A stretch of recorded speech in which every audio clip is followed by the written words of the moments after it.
अस्सलाम वालेकुम। आज हमारा कैफ 8 रिफ्रेशर का लेक्चर नंबर 8 है जी। इसमें इंशाल्लाह हम सब्सटैंटिव प्रोसीजर्स के जो कुछ एरियाज रह गए हैं उनको डिस्कस कर लेंगे। ओवरऑल सब्सटैंटिव बनाने की जो अप्रोच है वो हमने ऑलरेडी डिस्कस की है लास्ट 2 लेक्चर्स में। उसको काइंडली आप लोग देखिएगा दोबारा। एक ही अप्रोच बस बनाएं अपनी। अगर आपकी अपनी भी कोई है अप्रोच तो वो भी वेल एंड गुड, लेकिन उसी को फिर आपने अप्लाई करना है कंसिस्टेंटली, उसकी प्रैक्टिस करें। इंशाल्लाह जब आप प्रैक्टिस करेंगे तो उससे फिर बेहतर रिजल्ट सामने आना स्टार्ट हो जाएंगे। क्विकली चलेंगे, आज देख लेते हैं। इसमें ट्रेड पेएबल्स, एक्रूअल्स वगैरह को हम देखेंगे, प्रोविजंस को देख लेंगे। आपकी नॉन करंट लायबिलिटीज है वो आज के इस लेक्चर में आ जाएंगी। इक्विटी जो है, इक्विटी के अंदर आपको पता है share capital, retained earning, reserves वगैरह, थोड़ा आइडिया उनका ले लेंगे किस तरह देखना है। और इनकम स्टेटमेंट के अंदर कुछ चीजें जो अहम होती हैं उनके ऊपर सब्सटैंटिव किस तरह अप्लाई होने हैं वो देख लेंगे। सब्सटैंटिव के लिए दोबारा से जो अक्सर मैंने बात पहले भी की है कि आइजा 315 ये कहता है कि आपके जो भी मटेरियल ट्रांजैक्शंस हैं या आपके मेन अकाउंटिंग हेड्स हैं, आपने वहां पर सब्सटैंटिव प्रोसीजर्स लाजमी अप्लाई कर रहे हैं irrespective of your assessment of internal controls. ठीक है जी, तो वो आपने लाजमी अप्लाई करने होते हैं। तो अब देखते हैं, बाकी हमने non current assets, current assets के ऊपर देखा है, आज बाकी एरियाज के ऊपर देख लेते हैं। देखिए अप्रोच फिर से वही है, आईकैप भी उसी अप्रोच के मुताबिक चलता है कि सबसे पहले हमेशा आपने रिस्क और मटेरियल स्टेटमेंट देखना है कि आपका रिस्क और मटेरियल स्टेटमेंट उस एरिया में क्या है, वो किन किन एजर्शंस को हिट कर रहा है। उन्हीं एजर्शंस के ऊपर बस आपने क्या करना है और प्रोसीजर अपने अप्लाई कर देने हैं, तो आपका बड़ा अच्छे तरीके से सब्सटैंटिव अप्लाई हो जाएंगे। ठीक है जी। तो लाइबिलिटीज के केस में आपके प्रिंसिपल रिस्क क्या होते हैं कि भाई तमाम की तमाम लाइबिलिटीज आपने रिकॉर्ड नहीं की, मतलब क्या है, कंप्लीटनेस का रिस्क आ जाता है। फिर ये भी एक रिस्क होता है कि यार जो लाइबिलिटीज हमने रिकॉर्ड की हैं क्या वो क्लाइंट की लाइबिलिटीज हैं भी या नहीं, वो एंटिटी की लाइबिलिटीज हैं भी या नहीं, मतलब है ऑब्लिगेशंस का। राइट्स एंड ऑब्लिगेशन आपको पता है कि अकाउंट बैलेंस मतलब बैलेंस शीट की एजर्शंस में आते हैं, तो वहां पर आपकी ऑब्लिगेशंस लाइबिलिटीज होती हैं चूंकि, तो वो हमारे नाम की लाइबिलिटीज, अपनी लाइबिलिटीज होनी चाहिए। ये एक रिस्क है कि हो सकता है कि ना हो। देन हमारा एक मसला ये है कि भाई हो सकता है कि करंट लाइबिलिटीज हो नॉन करंट में लिखनी है, नॉन करंट हो करंट में लिखनी है। जैसे आमतौर पे लोन पेएबल ऑन डिमांड, ये बहुत बेसिक सी एग्जांपल है। लोन पेएबल ऑन डिमांड क्या होता है जी, क्या होना चाहिए ये आपका करंट लाइबिलिटी होना चाहिए। मतलब ऑन डिमांड से मतलब किसी भी वक्त हो सकता है, अगले महीने वो बंदा आपसे डिमांड कर ले कि भाई मेरे लोन, मेरा पैसा वापस करो, तो ये करंट लाइबिलिटीज में आना चाहिए। लेकिन अगर क्लाइंट ने इसको नॉन करंट में लिखा हुआ है तो ऑब्वियसली दैट्स अ मिसस्टेटमेंट, हम उसको कहेंगे कि भाई इसको जरा करेक्ट करे क्योंकि इसकी क्लासिफिकेशन और प्रेजेंटेशन का इशू आ गया है। ठीक है जी। तो ये आमतौर पर 3 रिस्क इसमें ज्यादा होते हैं। एग्जिस्टेंस का भी हो सकता है लेकिन एग्जिस्टेंस का थोड़ा कम होता है क्योंकि बिला वजह कोई भी अपनी लाइबिलिटीज बढ़ा के नहीं दिखाता है। ऑब्वियसली यूजर्स ने देखनी होती है फाइनेंशियल स्टेटमेंट, तो यूजर्स कहते हैं कि भाई इतनी लाइबिलिटीज कहां से आई, तो मतलब कि हो सकता है इन रेयर सर्कमस्टांसेस लाइबिलिटीज भी आप दिखाएं, ठीक है, लेकिन यूजर्स ऑफ फाइनेंशियल स्टेटमेंट्स के लिए जो है एक्सिस्टेंस ऑफ लाइबिलिटीज है वो नहीं हम दिखाते हैं, उनको फिर जाहिर है वो कहेंगे कि भाई हम किस चीज में इन्वेस्ट करें, आपकी तो लाइबिलिटीज ही बहुत है। तो एग्जिस्टेंस या मतलब ओवर स्टेटमेंट ऑफ लाइबिलिटी आमतौर पे कम होती है, अंडर स्टेटमेंट ऑफ लाइबिलिटी ज्यादा होती है। अंडर स्टेटमेंट ऑफ लाइबिलिटी का रिस्क भी ज्यादा होता है, अंडर स्टेटमेंट ऑफ एक्सपेंसेस का रिस्क भी आपका ज्यादा होता है। Over statement of expenses, sorry, under statement of income का रिस्क आपका हो सकता है जब आपने टैक्स अथॉरिटी से अपने पैसे बचाने हो। ठीक है जी। तो आपने इसको देखना है अपनी अप्रोच के हवाले से। अब इसमें भी सब्सटैंटिव प्रोसीजर वो ट्रेड पेबल्स के थोड़े बताने लगे हैं। सिंपल से भाई, जिस तरह आपने रिसीवेबल्स के ऊपर प्रोसीजर्स अप्लाई किए थे, सेम आपके ट्रेड पेबल्स के भी हैं।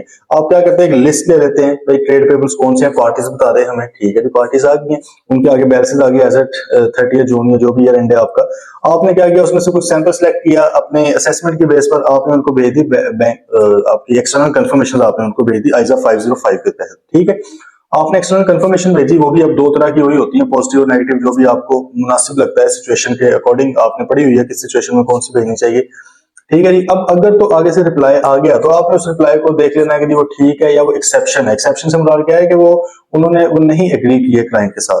ठीक है, तो आपने उस हिसाब से आगे इंक्वायरीज कर लेनी है और ऑल्टरनेट प्रोसीजर परफॉर्म कर लेना है। लेकिन अगर आगे से कंफर्मेशन आपको नहीं रिसीव होती क्योंकि they are not bound to reply, वो भाई उनको क्या जरूरत पड़ी है। ठीक है, ये तो क्लाइंट है, उनका थोड़ा सा रिक्वेस्ट उन्हें करता है क्योंकि क्लाइंट की ऑथराइजेशन के साथ कंफर्मेशन जाती है, तो शायद क्लाइंट के कहने पर वो दे दें, otherwise they are not bound to reply, they are not bound to reply to auditor. ठीक है जी। वो तो फिर उस केस में क्या करना पड़ेगा, उस केस में फिर आपको सब्सिक्वेंट क्लियरेंस की तरफ जो उधर था, उधर हम क्या करते थे कि ईयर एंड के बाद रिसीव कितने हुए हैं, रिसीट को देखते थे। ठीक है, यहां पर अब आप ऑब्वियसली पेमेंट को देखने लग जाएंगे। अब ये तो पेमेंट आप बाद में देखते हैं, इसमें अभी दो तरह की आपको चीजें नजर आ सकती हैं। एक तो आप एग्जिस्टेंस को वेरीफाई कर लेंगे लायबिलिटीज की, ठीक है, वो ऑब्वियसली बाद में पे हुई हैं। दूसरे नंबर पे अगर आप बाद की पेमेंट से वापस को रिवर्स वर्किंग करते हैं तो आप कंप्लीटनेस को भी कर सकते हैं। सोचें जरा, क्योंकि कुछ लाइबिलिटीज होती हैं उन्होंने हो सकता है लिखी ना हो या वो ओमिट कर गए हो, क्योंकि लाइबिलिटीज को अंडरस्टैंड करने का तो बहुत ज्यादा ट्रेंड है, ठीक है जी। अब मिसाल के तौर पे 30 जून को आपका ईयर एंड हुआ है, उसके बाद लेट्स से 15 अगस्त को बैंक से पेमेंट्स जा रही हैं, ठीक है। आपने पूछा कि भाई ये किस चीज की पेमेंट है, 5-7 पेमेंट थी, उन्होंने 3-4 बता दी कि सारी इस लाइबिलिटी की है। तो ये क्या चीज वेरीफाई होगी, आपकी एग्जिस्टेंस वेरीफाई होगी ना, कि वो लाइबिलिटी उस डेट पे थी तो वो अब पेमेंट भी होगी उसकी। लेकिन फिर आपने एक दो देखी, आपने कहा यार ये किस चीज की, अब वो ऑलरेडी रिकॉर्डेड ही नहीं थी वो वाली लाइबिलिटी, ओमिटेड लाइबिलिटी, ठीक है। आपका जो है आइजा 315 है वो भी कहता है कि भाई ओमिटेड लाइबिलिटी टेस्टिंग आप लाजमी करें, ठीक है। कि हो सकता है कि क्लाइंट ने कुछ लाइबिलिटीज को ओमिट किया हो या जानबूझ के ना लिखी हो, तो आपने कहा कि सर ये पेमेंट जा रही है, मतलब है कि अब आप बैंक स्टेटमेंट या कैश में अगर पेमेंट्स आती हैं, कैश बुक आपने देखी, उससे आप रिवर्स वर्किंग करके पूछ रहे हो कि सर ये वाली कहाँ पे पड़ी हुई। यही चीज जो हम स्टॉक टेक में करते थे, एक तो होता है ना शीट टू फ्लोर हमने देखा, एक हम फ्लोर टू शीट कहते हैं, यार ये फ्लोर पे तो पड़ी हुई है, आपकी स्टॉक शीट में कहां पर अवेलेबल है ये चीज, ठीक है। तो इस तरह आप यहां पर भी देख सकते हैं। क्लियर है। अब इसमें सैंपल लेने में भी कोशिश करनी है कि आप मतलब इस तरह सैंपल लें कि वो प्रिडिक्ट ना कर सके, अनएक्सपेक्टेड हो, थोड़ा इस तरह देखना है, अदरवाइज क्लाइंट ने पहले से तैयारी की होती है, ठीक है।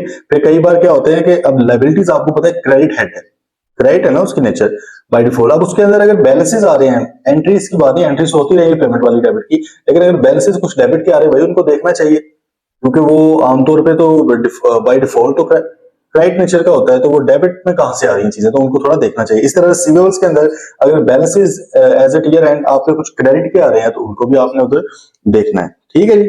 तो ये आपके थोड़े से इनके रहेंगे। बाकी परचेज के ऊपर कट ऑफ लगाना है, जैसे हमने रिसीवेबल के अंदर भी कहा है, सेल्स के ऊपर कट ऑफ लगाना है, हमने परचेज और सेल्स के कट ऑफ को डिस्कस किया हुआ है इन्वेंट्री के टाइम पे भी, वो आप देख लीजिए, सही है जी।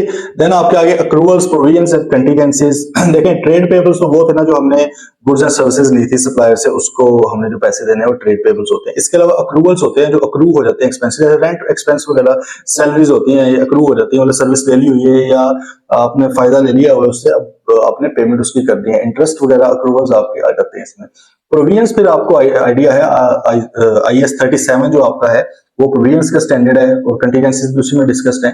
तो प्रोविजंस क्या होती है, एक ऐसी लायबिलिटी जिसके ना तो अमाउंट का आइडिया हो और ना ही टाइम का आइडिया हो कब पेमेंट होनी है, मतलब है कि एक लायबिलिटी विद एस्टिमेट लेकिन होना चाहिए, एस्टिमेटेड टाइम है उसका और एस्टिमेटेड प्राइस है, आपको क्लियर नहीं पता कि आपने क्या देना। अगर तो आपको एग्जैक्ट पता है कि मैंने 10 लाख देना है तो वो तो लायबिलिटी है, लेकिन अगर आपको ये नहीं पता कि भाई 10 लाख देना है या 8 लाख देना है या 7 लाख देना है 9 लाख देना है, तो ये है प्रोविजन आपकी, और ना ही आपको इसमें टाइम का पता है, ठीक है जी, कब ये पैसे देने हैं, तो प्रोविजंस में आ जाता है। कंटीजेंसीज का भी आपको IAS 37 के मुताबिक आइडिया है, तो इनके ऊपर अब आपने जब लगाने हैं प्रोविजन अपने सब्सटेंटिव्स, तो अक्रूवल्स के ऊपर तो जो है ये आपका अक्रूवल्स में भी ये आमतौर पे होता है, एस्टिमेट्स आ जाते हैं। प्रोविजंस के अंदर ये भी सोलली एस्टिमेट्स के ऊपर है, कंटीजेंसीज भी एस्टिमेट्स के ऊपर है कि अगर ये हो गया तो पेमेंट होगी, देने पड़ेंगे पैसे, ठीक है।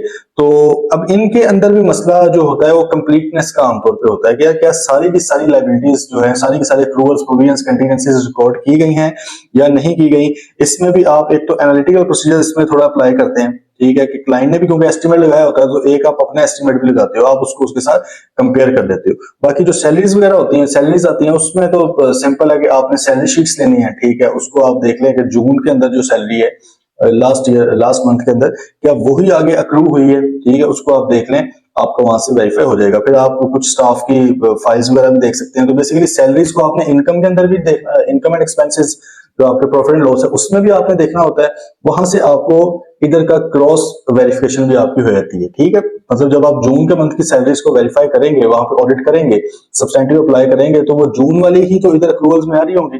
इस तरह रेंट को आपने देखना है तो रेंट एग्रीमेंट वगैरह देखें, उनका देख लेंगे कि भाई एक ही महीने का रेंट अक्रू हुआ है, 3-4 महीने का तो नहीं हुआ। अगर वो हुआ तो उसके ऊपर इंक्वायरी करनी चाहिए आपको कि क्या वाकई इस तरह है या गलती से ये चीज लिखी गई है, ठीक है। बाकी इसके अलावा प्रोविजंस वगैरह या कुछ हो सकते हैं जो बैंक से रिलेटेड हो या कुछ अक्रूवल्स आपके बैंक से रिलेटेड हो सकते हैं, इंटरेस्ट पेबल वगैरह। तो वो जब हमने बैंक कंफर्मेशन भेजी थी आइजा 505 के अंडर, तो हमने वहां पर ही डिस्कस किया था कि बैंक कंफर्मेशन जो होती है वो ना सिर्फ बैंक बैलेंस के बारे में आपको इन्फॉर्मेशन देती है, बल्कि कुछ और एरियाज के बारे में भी इन्फॉर्मेशन दे सकती है। वहां पर आप डिटेल में उनसे पूछ लेते हैं कि भाई कोई बैंक चार्जेस अनपेड तो नहीं है, कोई अक्रूवल्स तो नहीं है, कोई इंटरेस्ट तो नहीं पे करना हमने, तो आप डिटेल में काफी ज्यादा चीजें उनसे वहां पे पूछते हैं। तो ये उधर से भी आपको थोड़ा इल्म हो सकता है। बाकी जो प्रोविजंस है, प्रोविजंस का आपने सबसे पहले तो आपको IAS 37, आमतौर पे टीचर्स इसको IAS 1037 मतलब 10 और 37 को इकट्ठा पढ़ा रहे होते हैं, लेकिन बेसिकली इसका अपना भी एक वजूद है ना, अपनी भी एग्जिस्टेंस है IAS 37 की। तो आपको उसके मुताबिक जो ट्रीटमेंट्स होने होते हैं प्रोविजंस के, कंटीजेंसीज के, कंटीजेंट एसेट्स के, वो आपको ये पता होने चाहिए कि क्या उसके मुताबिक रिकॉर्डिंग हुई है, क्या उसी के मुताबिक डिस्क्लोजर्स वगैरह बने हैं। ये बस सिंपल इसके अंदर हमने देखना होता है, क्योंकि हमें पता है कि अगर तो इनकी पॉलिसी उसके मुताबिक नहीं है, IAS 37 के मुताबिक, फिर भी मिसस्टेटमेंट है।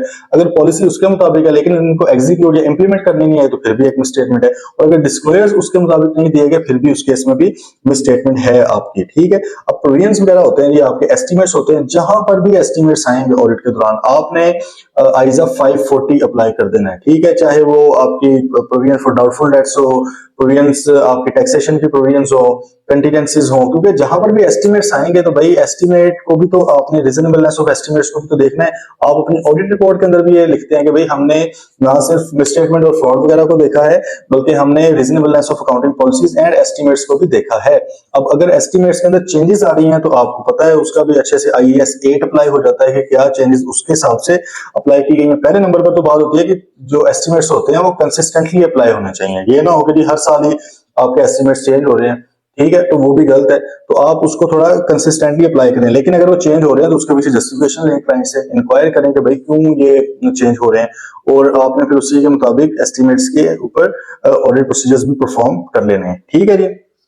इसके अलावा सब्सिक्वेंट, ऑब्वियसली सब्सिक्वेंट ये जितने भी बैलेंस शीट के आइटम्स है ना इक्विटी के अलावा, मतलब एसेट्स और लायबिलिटीज, इनके ऊपर सब्सिक्वेंट जो टेस्टिंग है वो बहुत हेल्पफुल है। वो बहुत एग्जिस्टेंस के ऊपर, इवन अगर रिवर्स वर्किंग जैसे मैंने आपको बताया करें, तो कंप्लीटनेस के ऊपर भी आपको वहां से जो है एविडेंस मिल जाता है, ठीक है। तो सब्सिक्वेंट वगैरह परफॉर्म इसके ऊपर भी करें। प्रोविजंस, अगर टैक्सेशन वगैरह की प्रोविजंस हैं या कंटीजेंसीज एंड लीगल केसेस की, तो भाई लीगल एडवाइजर को कंफर्मेशन भिजवाएं।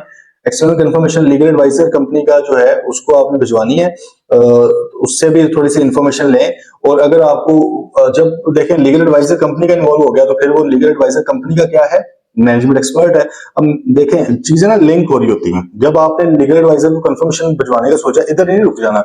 अब फिर आपने कहना कि भाई लीगल एडवाइजर तो मैनेजमेंट का एक्सपर्ट है, और आइजा 500 का पैरा 9 ये कहता है कि भाई आपने जो मैनेजमेंट एक्सपर्ट है उसके ऊपर भी आपने पहले तो एविडेंस देना है कि उसकी ऑब्जेक्टिविटी, कॉम्पिटेंस, कैपेबिलिटी है भी या नहीं है। फिर उसकी जो रिपोर्ट है या जो उसने आपको रिप्लाई किया है, क्या वो आपके काम आने वाला भी है, और उसकी क्या अप्रोच, क्या मेथोडोलॉजी जिसके तहत उसने काम किया। अगर आप उसके ऊपर रिलायंस प्लेस नहीं करना चाहते, देन आप अपना ऑडिटर जो है, अपना एक्सपर्ट, उसको भी इन्वॉल्व कर सकते हैं, ठीक है जी। तो ये भाई सारी चीजें हैं इसके अंदर। देन नॉन करंट लायबिलिटीज आ गई हैं ये भी देखें, ये जो बैलेंस शीट के आइटम्स है ना ऑलमोस्ट एक ही तरह की चीजें हैं, बस ये होता है कि इनके डॉक्यूमेंटेशन में फर्क है। अब कुछ स्टूडेंट्स पूछते हैं कि सर डॉक्यूमेंटेशन बता दें जो हम याद कर लें, कि यही हम देखें, पूरी कोशिश करें कि रट्टा लगाने की जरूरत नहीं है। आप प्रोसेसेस को समझा करें, जहां पर आपको मसला हो अपने रेलेवेंट टीचर से पूछें कि सर इसका प्रोसेस क्या है, ठीक है। आप डॉक्यूमेंटेशन को याद करने चले जाएंगे तो इतने सारे डॉक्यूमेंट्स हैं वो ना तो याद कर सकते हैं, और सेकेंडली जरूरी नहीं है कि जो डॉक्यूमेंट आपके माइंड में एग्जामिनर ने भी उसी नाम से पढ़ा हो, या आप मतलब कि जिस तरह टीचर ने आपको डॉक्यूमेंट बताया है आप उसका वही मतलब ले सको। तो जहां पर इतने ज्यादा मतलब जो समझने हैं, आप प्रोसेस को वही समझें। डॉक्यूमेंट को अपने पास से भी आप नेम दे सकते हैं, उसमें कोई इशू नहीं है सर, ठीक है। तो नॉन करंट लायबिलिटीज आ गई, इसमें आपको पता है डिबेंचर्स वगैरह आ जाते हैं, आपके लोन स्टॉक आते हैं, लोन नोट्स, नोट्स भी वही प्रोमिसरी नोट्स वगैरह, अगर मतलब फॉर द लॉन्ग टर्म है, ये डिबेंचर्स को ही कहते हैं यूजुअली। बैंक लोन्स आ सकते हैं, फाइनेंस लीज ऑब्लिगेशन आ सकती हैं। अब ये तमाम चीजें हर क्लाइंट के अंदर मौजूद नहीं होती, ठीक है, किसी क्लाइंट पे होंगी, किसी पे नहीं होंगी। तो हाउएवर आपने जो है इनके ऊपर भी वही बात है कि प्रोसीजर्स अप्लाई करने के लिए पहले आपने देख लेना क्या रिस्क है इनके अंदर, रिस्क कौन से एजर्शंस को हिट कर रहा है, सिर्फ उन एजर्शंस को आपने वेरीफाई करना है using those 7 procedures: inquiry, observation, inspection, recalculation, reperformance, analytical provision, analytical procedure, सही है, एक्सटर्नल कंफर्मेशन, वो आपने अप्लाई करना है। तो भाई इसके अंदर भी सिंपल देखें, आप वो बार बार वही चीजें देख रहे होंगे कि लिस्ट लेते हैं, कंफर्मेशन भिजवा ली, एक्यूरेसी उनकी देख ली, टोटल शोटल करके देख लिए, सब्सिक्वेंट क्लियरेंस देख ली, ठीक है, यही चीजें हैं। अब यहाँ पर क्योंकि लोन्स वगैरह भी आ गए, तो लोन्स के कोविनेट्स होते हैं जिनको हम टर्म्स एंड कंडीशंस कहते हैं। चेक करें यार कोई ना कोई कोविनेट कोई वो तो नहीं ब्रीच हो रहा, वो देखें जरा, ठीक है, उसको आप ऑब्जर्व करें फाइनेंशियल स्टेटमेंट्स के अंदर कि कोई कोविनेंट, कोई terms and condition. For example bank से आपने कर्जा लिया और बैंक ने आपको कहा था कि आपकी जो डेट इक्विटी रेशियो है वो आपकी लेट्स से 3:1 से ज्यादा कभी भी नहीं होनी चाहिए। अब आपने देखा कि भाई 4:1 या 4:5:1 हो गई है, मतलब कि वर्स हो गई है, ज्यादा बुरी हो गई है। तो अब बैंक ने लिखा हुआ था कि भाई जैसे ही आपकी डेट इक्विटी रेशियो बुरी होगी तो आपका जो लोन आपने हमसे लिया हुआ है फौरन रीपेएबल हो जाएगा, आपने फौरन रीपे करना है। तो चेक करें कि पूछें जरा क्लाइंट से और ऑब्जर्व करें, इंस्पेक्ट करें डॉक्यूमेंट्स वगैरह को, देखेंगे क्या क्लाइंट ने अब उस लोन को फाइनेंशियल स्टेटमेंट्स के अंदर करंट लायबिलिटीज में लिखा है। क्लाइंट को कहें कि भाई ये इसके मुताबिक तो आपको लिखना चाहिए, या आप बताएं कि आपके बैंक से बात हो गई है, कोई कॉरेस्पॉन्डेंस दिखा रहे हैं, बैंक ने आपको कहा चलो कोई बात नहीं, आपकी डेट इक्विटी रेशियो बुरी भी हो गई है।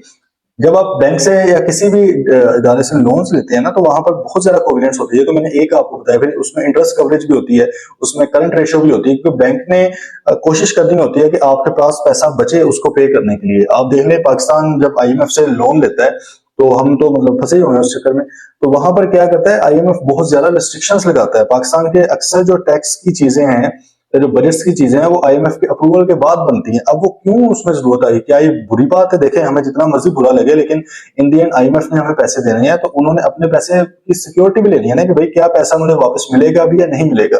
उसको इंश्योर करने के लिए वो फिर हमें जाहिर है थोड़े से इकदाम करने हैं। कहते हैं इसे हम सख्त इकदाम कहते हैं। सख्त इसलिए क्योंकि हमारे पास पैसा कोई नहीं है, तो हमारे लिए तो हर चीज ही सख्त है। लेकिन वो अपनी साइड को क्लियर रखते हैं कि भाई आपने अपना रेवेन्यू बढ़ाएं, क्योंकि रेवेन्यू बढ़ेगा तो मुझे कुछ आएगा, वहां से पैसे वापस मिलेंगे आपको, ऑब्वियसली फ्री ऑफ कॉस्ट, तो कोई नहीं यहाँ पे कर्जे दे रहा। तो ये सारी चीजें, अब लोन्स के अंदर इंटरेस्ट भी शामिल हो जाते हैं। तो इंटरेस्ट देखें क्या फिक्स इंटरेस्ट रेट है या वेरिएबल इंटरेस्ट रेट है, वट एवर इट इज, देखें कि क्या उसके मुताबिक कैलकुलेशन हुई है। तो इसका मतलब कौन सा प्रोसीजर परफॉर्म करना पड़ेगा, रिकैलकुलेट उसको करके देख लें। रिकैलकुलेट करेंगे क्या उसी तरह आपका वो चीजें आ रही है सामने, ठीक है। फिर इंटरेस्ट है तो इसका अक्रूवल भी देख लें कि क्या रेलेवेंट जगह पर वो अक्रूवल आपका रिकॉर्ड हो गया है या नहीं हुआ। डायरेक्ट कंफर्मेशन इसमें भी भिजवा दें, क्योंकि पेबल्स हैं तो आप जो पार्टीज जिसने आपको कर्जा दिया हुआ है सैंपल बेसिस पे आप उनसे डायरेक्ट कंफर्मेशन लें। ठीक हो गया जी। और ये देख लेंगे क्लासिफिकेशन सही हुई है करंट लायबिलिटीज के अंदर जो चीजें रिकॉर्ड होनी थी। स्पेशली वहां पे मसला आता है जहां पे ऐसी चीज हो जो इंस्टॉलमेंट्स में पे करनी हो, वहां पर फिर आपको एक बड़ा इशू ये आता है कि उसका कुछ पार्ट तो 12 महीनों में पे होना है, बाकी का पार्ट आफ्टर 12 मंथ्स होना है। तो अब आपने उसको फिर क्लाइंट ने देखना है कि क्या उसने क्लासिफाई भी सही तरह किया है या नहीं किया, ठीक है। फॉर एग्जाम्पल फाइनेंस लीज है, आपकी 10 करोड़ की आपने लीज ली हुई है, जिसमें से 2 करोड़ रुपया इस अगले नेक्स्ट 12 मंथ में होना है। और आपको पता है ना कि नेक्स्ट 12 मंथ्स आपके कौन से होते हैं, ईयर एंड के बाद, ये नहीं कि ऑडिट के बाद आपने, आई होप ये तो आइडिया हो गई। तो आपने 1 जुलाई जो भी आपका ईयर फॉर एग्जांपल 30 जून 2023 था, तो आपका 1 जुलाई 2023 से लेकर 30 जून 2024 तक जितनी भी अमाउंट्स पे होनी है वो आपको करंट में आएंगी। इससे ऊपर जो आएंगी वो आपकी नॉन करंट पोर्शन में जाएंगी। तो ये मोस्टली चीज गलत हो जाती है क्लाइंट से, तो आपने उसको थोड़ा देख लेना है। क्लियर है जी। देन आ गया जी आपका ऑडिट ऑफ इक्विटी। ये सिंपल सा है जी। आमतौर पे जब आप आर्टिकल्स में जाएंगे तो सबसे पहले आपको यही आइडिया दिया जाएगा, क्योंकि ये बहुत सिंपल है ऑडिट करना है इसका। शेयर कैपिटल है तो शेयर कैपिटल आपको पता है कि जो है एससीसीपी के साथ आप रजिस्टर हुए होंगे, ठीक है, बतौर लिमिटेड कंपनी। तो चाहे प्राइवेट हो या चाहे आपकी पब्लिक लिमिटेड कंपनी है, तो एससीसीपी के साथ आप रजिस्टर्ड हैं, उसके साथ आपकी डॉक्यूमेंटेशन होगी। हम वैसे कैप 7 कंपनी लॉ के अंदर हम लोगों ने मैंने अपने स्टूडेंट्स को तो कंपनी में रजिस्टर करना सिखाई थी, तो उसमें थोड़ा आइडिया भी होगा उनको। तो खैर आप लोग भी जिनको नहीं आइडिया वो काइंडली लाजमी कंपनीज रजिस्टर करना तो सीखें, ऑनलाइन हो जाती, कोई मुश्किल काम नहीं है, एक बार आपने सीखनी है। मैक्सिमम आपके 40 to 50 मिनट्स लगने हैं, जिसके अंदर आप तमाम डेटा रिकॉर्ड करके, मैक्सिमम बता रहा हूँ, हम लोग तो 15-20 मिनट में भी हमारे स्टाफ मेंबर्स कर लेते हैं। तो आपने वो बस अप्लाई करना है, ऑनलाइन करना है, और आपकी विद इन 2 to 3 डेज आपकी वो कंपनी रजिस्टर होकर आ जाएगी, और एफपीआर के साथ भी रजिस्टर हो जाएगी, मतलब टैक्स में भी, ठीक है। तो उसको आप आई होप सीखें उसको। अच्छा जी, तो शेयर कैपिटल अब आप जब कंपनी अपनी बनाते हो तो आपने एससीसीपी के साथ उनको बताया होता है कि ऑथराइज कैपिटल हमारा ये है, पेड अप कैपिटल हमारा ये है। एक तो आप वहां से देख सकते हैं, लेकिन अगर फर्स्ट ईयर ऑफ इनकॉर्पोरेशन नहीं है उसके बाद भी चेंजेस आएंगे शेयर कैपिटल में। आपको आपने पढ़ा ही होगा कैप 7 में कि ऑथराइज कैपिटल या पेड अप कैपिटल वगैरह को बढ़ाया भी जा सकता है, नए शेयर्स भी इशू किए जा सकते हैं। तो जो भी लेटेस्ट डॉक्यूमेंट है उसका आपने वो देख लेना है, क्योंकि रेगुलेटरी चीज है, तो आप उसके साथ थोड़ा सा उसको कंफर्म कर लें। अगर तो आपका इस साल में कैपिटल आया है, नया इंजेक्ट हुआ है, तो आप एक तो एग्रीमेंट वगैरह दे लें शेयर होल्डर्स के, क्या थे, क्या एससीपी के साथ तमाम रिक्वायरमेंट्स फुलफिल हो गई हैं, बैंक के अंदर पैसे आए हैं कि नहीं, बैंक से भी ट्रेस कर लें तो आपको उसका भी आइडिया हो जाएगा। ठीक है जी, शेयर होल्डर्स का रजिस्टर देख लें, वहां पर आपको शेयर होल्डर्स के नेम नजर आ जाएंगे। रिजर्व्स, इसके अलावा रिजर्व्स क्या होते हैं जी, आपको आइडिया है कि रिजर्व्स दो तरह के होते हैं, रेवेन्यू रिजर्व्स होते हैं, एक कैपिटल रिजर्व्स होते हैं। ठीक है, रेवेन्यू रिजर्व होते हैं जो रूटीन काम के यूज होते हैं, कैपिटल रिजर्व्स होते हैं जो आपने किसी पर्पस के लिए, किसी बड़े काम के लिए रखे होते हैं। ठीक है, तो आप उसको भी आइडेंटिफाई करके रख सकते हैं। अच्छा, अब रेवेन्यू और कैपिटल रिजर्व के अंदर उसकी सेपरेशन या क्लासिफिकेशन मस्ट है, ये लाजमी है।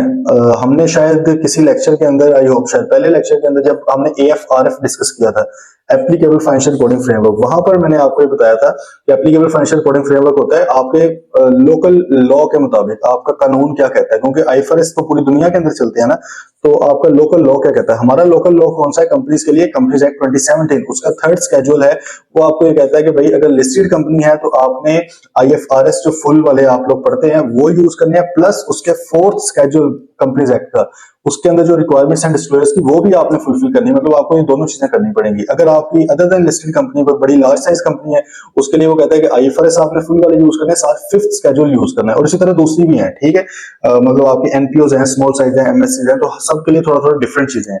तो इसका मतलब है कि भाई कम से कम स्केड्यूल दो ही है उसके, जो मतलब ऐसे तीन है, थर्ड स्केड्यूल आपको बताता है कि कौन सी कंपनी किस क्लासिफिकेशन में आएगी, उसके ऊपर कौन सा स्केड्यूल या कौन से स्टैंडर्ड्स अप्लाई होने हैं। आपकी जो फोर्थ स्केड्यूल है वो लिस्टेड कंपनीज के ऊपर अप्लाई होता है और बाकी कंपनीज के ऊपर फिफ्थ स्केड्यूल अप्लाई होता है, लेकिन उनके ऊपर अकाउंटिंग स्टैंडर्ड्स डिफरेंट अप्लाई होते हैं। ठीक है जी, तो अब आपने उनको भी देखना ही होता है कि भाई उसके अंदर जो रिक्वायरमेंट्स है, उसकी रिक्वायरमेंट ये भी है एक रिजर्व्स के हवाले से कि आपने कैपिटल और रेवेन्यू रिजर्व्स का अलग अलग बताना है। ठीक है, तो वो भी अब हमने देखना होता है।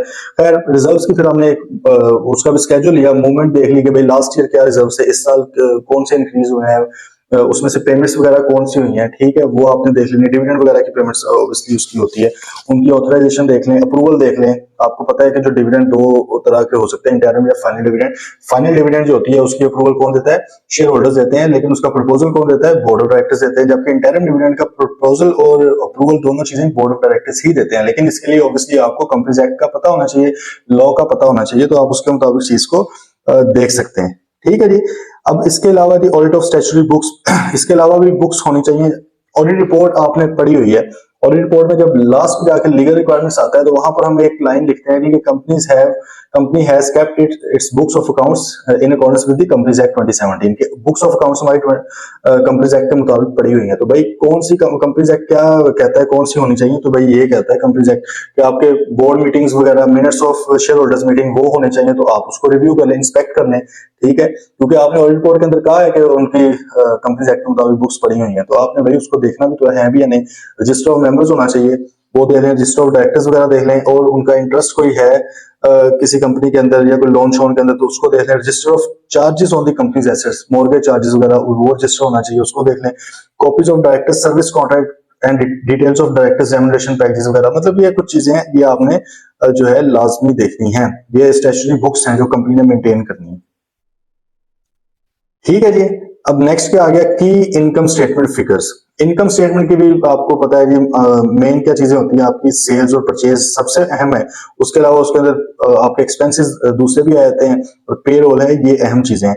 सिंपल सी बात है, ये आप लोगों ने ऑलरेडी पढ़ी हुई है चीजें, अब इसके ऊपर हम टाइम नहीं लगाएंगे। सेल्स के अंदर भी वही आपकी जो है एजर्शन है वो आपने सारी की सारी देख लेनी है, मतलब अकरेंस आपने देख ली। अकरेंस का मतलब क्या होता है कि जो सेल लिखी हुई है क्या वो वाकई हुई भी है, ओवरस्टेट तो नहीं किया वो चीज को, तो ओवरस्टेटमेंट को देखने के लिए अकरेंस देखते हैं। कंप्लीटनेस क्या थी कि क्या तमाम की तमाम सेल्स रिकॉर्ड की गई हैं या नहीं की गई। अब इसके सामने डॉक्यूमेंट्स इन्होंने लिखे हुए हैं, वो आप देख सकते हैं कि ये डॉक्यूमेंट्स, जिनको डॉक्यूमेंट्स के नेम याद रखने का शौक है तो ये इधर से कर लें। एक्यूरेसी से मुराद क्या है कि सेल्स की जो अमाउंट है वो सही तरह एक्यूरेटली कैलकुलेट हुई है। आप उसके पीछे इनवॉइसेस देख सकते हैं, इनवॉइसेस देखें, इनवॉइस को जरा चेक करें मल्टीप्लाई करके, या जो फिगर उधर बन रही है यूनिट्स के साथ रेट मल्टीप्लाई करके, क्या वही सेल की एंट्री के अंदर भी हुई है या नहीं हुई, वो आपको आइडिया हो जाएगा। क्लासिफिकेशन वगैरह को देख लें। क्लासिफिकेशन में अब ये क्यों जरूरी है, देखें कई बार क्या होता है कि चीज होती है अदर इनकम की, मतलब रेगुलर इनकम नहीं होती है आप, लेकिन आपने उसको सेल्स में डाला हुआ है। कई बार सेल्स की चीज होती है, आप उसको अदर इनकम में लेके चले जाते हैं, तो उसको देखने के लिए भी आप उनके पीछे एंट्रीज देख लें कि एंट्रीज क्या है, एंट्रीज की डिटेल्स डिस्क्रिप्शन क्या लिखी हुई है, उसके मुताबिक आइडिया हो जाएगा। कट ऑफ बहुत ही ज्यादा जरूरी है, क्योंकि अक्सर मसले होते हैं ईयर एंड के ऊपर, सेल डाल देते हैं हमने, वहां अगला साल आया तो रिवर्सल मार देते हैं उसका, ठीक है। इन चीजों से बचने के लिए आपने क्या करना है, जब आपने स्टॉक टेक करने जाना है, आपने उस वक्त ही लास्ट 5 परचेजेस, लास्ट 5 सेल्स को वहां पर उनके वाउचर्स लेकर ऊपर मार्क करके अपने पास ले आने हैं कॉपी उसकी, कि भाई जब आप ऑडिट करने आएंगे हम देखेंगे कि क्या कोई जो है और तो आपने एंट्रीज के बाद नहीं की इसके अंदर, ठीक है। परचेजेस भी इस तरह ही है।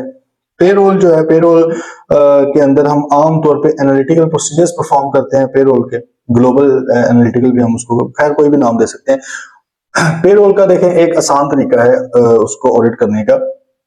वो क्या है कि हम आमतौर पे क्या करते हैं, अब जरा गौर से इसको समझें। हम क्या करते हैं, जो हमारा ईयर एंड हुआ था लास्ट वाला, ये वाला नहीं, फॉर एग्जाम्पल 30 जून 2023 तक का हम ऑडिट करने आए हैं, हम उठाएंगे फिगर सैलरी की 30 जून 2022 की, लास्ट ईयर की। हमने एक मंथ की फिगर उठा ली, उसको हमने किया 12 के साथ मल्टीप्लाई। मतलब हमारी एक्सपेक्टेशन ये है, हम अभी डॉक्यूमेंट्स को नहीं देख रहे हैं, हमारी एक्सपेक्टेशन ये है कि भाई जो 30 जून 22 वाले, मतलब जो जून 22 के मंथ की सैलरी थी वही अगले पूरे साल की भी होनी चाहिए, ये हमारी एक एक्सपेक्टेशन है। हमने 12 से मल्टीप्लाई करके लिख लिया, लेकिन उसके अंदर जाहिर है कुछ फ्लक्चुएशंस भी आती हैं, जो जो भी फ्लक्चुएशन है उसकी रीजनिंग लिख लेंगे साथ और अमाउंट्स भी लिख लेंगे। हमने क्लाइंट से पूछा भाई किसी नए बंदे ने ज्वाइन किया आपको, उन्होंने कहा कि हाँ ये 8 बंदों ने ज्वाइन किया, इनकी इतनी सैलरी पूरे साल में गई, आपने वो ऐड कर दिया। हमने पूछा भाई किसी बंदे ने छोड़ा भी है लास्ट ईयर से, ये जो लास्ट जून 22 के अंदर जो सैलरीज आ रही है उसमें से कोई बंदा छोड़ के गया, उन्होंने कहा हाँ ये 3 बंदों ने छोड़ा है, हमने उनको भी छोड़ के उनको क्या कर दिया, माइनस कर दिया। अब इसका मतलब है कि हमारे पास सैलरीज हैं जून 22 के मुताबिक, उसके अंदर हमने ऐड कर दिए और नए बंदे आए हैं और निकाल दिए हैं जो बंदे छोड़ के चले गए हैं, तो हमारे पास अमाउंट थोड़ी एडजस्ट होगी। फिर हमने पूछा भाई कोई इंक्रीमेंट लगा है, कोई बोनस वोनस दिए आप लोगों ने, उन्होंने कहा हाँ जी सर दिए हैं, वो भी हमने उसमें ऐड कर दिए। इसका मतलब है कि अब यही आमतौर पर चीजें होती है, हमारी एक्सपेक्टेशन के मुताबिक अब ये जो टोटल आएगा ना, ये पूरे साल की सैलरी होनी चाहिए, ये जिस साल का हम ऑडिट करने आए। बात आई है आपको समझ? हमने जून 22 की सैलरी उठाई, सही, उसको किया 12 महीनों से मल्टीप्लाई, हमारे पास आई एक साल की सैलरी बेस्ड ऑन जून 2022, ठीक है। लेकिन उसके अंदर कोई नए लोग भी आए होंगे, हमने वो भी ऐड कर दिया, और कुछ लोग होंगे जो जून के अंदर थे लेकिन अब छोड़ के चले गए, उसको भी हमने निकाल दिया कि पूरे साल में उनको कितनी सैलरी मिली, नहीं मिली, जो जिन महीनों में उन्होंने काम नहीं किया। अब हमारे पास और इंक्रीमेंट वगैरह लगा के अमाउंट वो आ गई है जो हमारी एक्सपेक्टेशन के मुताबिक पूरे साल की होनी चाहिए। अब इस अमाउंट को हमने सिंपली कंपेयर कर लेना है कि क्लाइंट ने क्या लिखा हुआ। अगर तो जो डिफरेंस है, डिफरेंस ऑब्वियसली होगा, थोड़ा बहुत तो होगा ना, क्योंकि एग्जैक्ट तो नहीं आ सकती चीजें। अगर डिफरेंस है थोड़ा आपके रिस्क असेसमेंट के मुताबिक, जो भी आपके रिस्क असेसमेंट है, आपने अपनी रिस्क असेसमेंट की हुई है, अगर 2-3% फर्क आया तो सही है, अगर ज्यादा आया तो मसला है। तो जो भी, मैं आपको परसेंटेज नहीं यहाँ पे बता सकता क्योंकि हर किसी की रिस्क असेसमेंट डिफरेंट है, तो अगर तो उसके अकॉर्डिंग आ गया है तो आप बेशक इसका सब्सटेंटिव प्रोसीजर अप्लाई ना भी करो तो चल जाएगा काम। सब्सटेंटिव टेस्ट ऑफ डिटेल्स ना भी करो तो, क्योंकि एनालिटिकल प्रोसीजर हमने परफॉर्म किए हैं, ये भी क्या है, सब्सटेंटिव का ही पार्ट है। स्टैंडर्ड आईएसओ 315 में ये कहता है कि आपने मटेरियल हेड्स के ऊपर सब्सटेंटिव परफॉर्म करने हैं, वो ये नहीं कहता कि टेस्ट ऑफ डिटेल्स ही परफॉर्म करना है, वो सब्सटेंटिव की बात करता है। अब अगर एनालिटिकल प्रोसीजर परफॉर्म करके भी हमारी एक्सपेक्टेशन और क्लाइंट की फिगर करीब पहुंच गई है तो भाई क्यों आगे मेहनत करनी, मजदूरी करनी। लेकिन अगर फिगर हो ज्यादा, फर्क ज्यादा आ जाए, ठीक है, 15-20% का फर्क आ गया, अब ये तो लॉजिकली बात नहीं है इतनी फ्लक्चुएशन, देन हमें टेस्ट ऑफ डिटेल्स परफॉर्म करने पड़ेंगे, हमें एम्प्लॉइज की सैलरी शीट्स लेंगे, वो देखेंगे क्या वो एग्जिस्ट भी करते हैं, उनकी फाइल्स वगैरह चेक करेंगे एम्प्लॉइज की, बैंक में पेमेंट जो सैलरीज की हो रही है उनको देखना है। फिर हमने थोड़ा सा टैक्स के पॉइंट ऑफ व्यू से भी चीजों को देखना है। भाई आप लोगों ने टैक्स भी पढ़ा होगा, उसमें हमें पता है कि अब क्या है, 32,000 से ऊपर जो सैलरीज है वो बैंक के थ्रू पे होनी चाहिए, बैंकिंग चैनल के थ्रू पे होनी चाहिए, क्या उसी तरह चीजें हुई हैं, तो ये कुछ चीजें हमने देख लेनी है। क्लियर है जी? इंटरेस्ट को अगर हमने देखना हो तो वो सिंपल है, एक तो इंटरेस्ट की रिकैलकुलेशन हम कर लेते हैं, ठीक है। सेकंड आपका क्या होता है कि जो पेमेंट हुई है या जो रिसीव हुआ है अगर हमने भी दिया हुआ है तो बैंक स्टेटमेंट के अंदर सिंपल हम देख लेते हैं, वहां से टोटल करके देख लें, आइडिया हो जाएगा। बाकी एक्सपेंसेस के ऊपर भी सिंपल वही आपकी सजेशन है। ठीक है जी। चलें, ये था जी आपका चैप्टर 10। मेन बात वही है कि आपने अपने जो है अप्रोच को स्ट्रॉन्ग करना है प्रोसीजर्स बनाने की। फिर आपका ये जो आपको हेड्स बताए हुए हैं इनके अलावा भी कोई आ गया तो आप इजीली उसको बना सकते हैं। रिस्क सबसे पहले आइडेंटिफाई करें, रिस्क कौन सी असर्शन का है, उसी असर्शन को वेरीफाई आप किस तरह कर सकते हैं उन 7 प्रोसीजर्स के अंदर रहते हुए। ठीक है जी, चलें, सही है जी। फिर इंशाल्लाह नेक्स्ट लेक्चर में मिलते हैं। टिल देन टेक केयर, अल्लाह हाफिज।